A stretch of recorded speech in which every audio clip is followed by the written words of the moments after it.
Hi, everyone. I wanted to welcome you to join me as I have a conversation with Ron Higgins, who is a structural functional movement therapist. That is a very limited perspective, actually, of what he offers. I've been working with Ron essentially since the beginning of the summer, 3 times a week. And I have been having him come to my house as I've been in treatment for tick-borne infections. It has been an incredible space and time for me to not just maintain the strength of the physical vessel itself, but to be able to meet a lot that's arising as I am someone who is in treatment and receiving care and having to meet lots of different aspects of myself, some of which I'm not all that comfortable with as a highly independent person.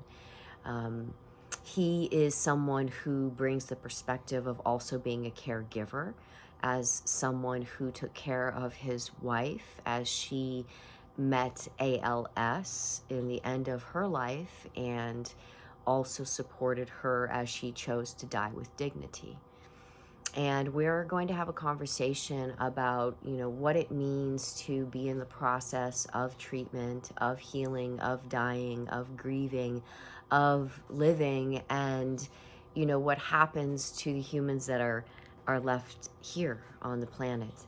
How do we grow and become resilient from the great gift that death is?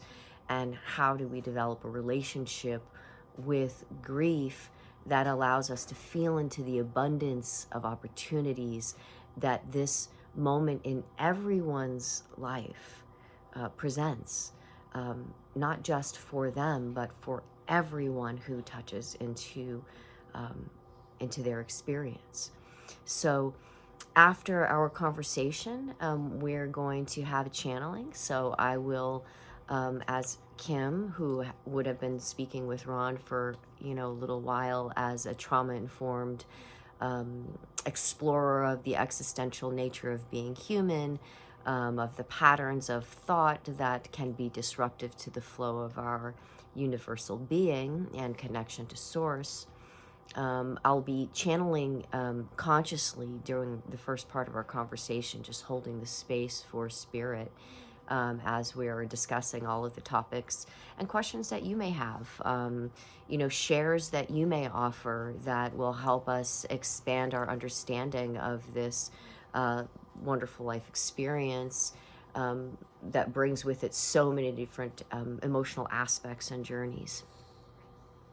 And then in the second part of our gathering, I will be doing trance channeling. So I, as Kim, will be stepping aside. I'll be opening the space for anyone who has questions for the universal field of consciousness. And those questions to be anything related to something personal, that experience you might be having, or something just general that you're feeling or thinking about the experiences that we're exploring together.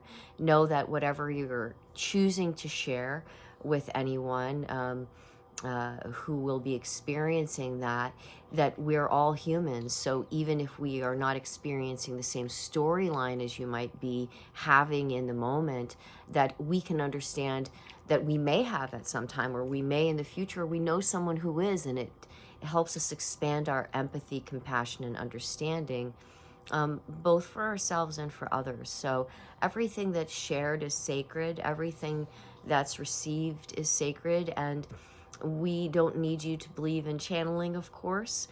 We ask that you only take home what resonates with your heart, and that the messages for you will be clear to you. That's not for us to decide. So if it resonates with you, please feel free to register using the included links, and I look forward to co-creating with you, conversing and exploring this really illuminating topic, and often topic that we avoid, and bringing some light and some heart to it. Be well, my friends.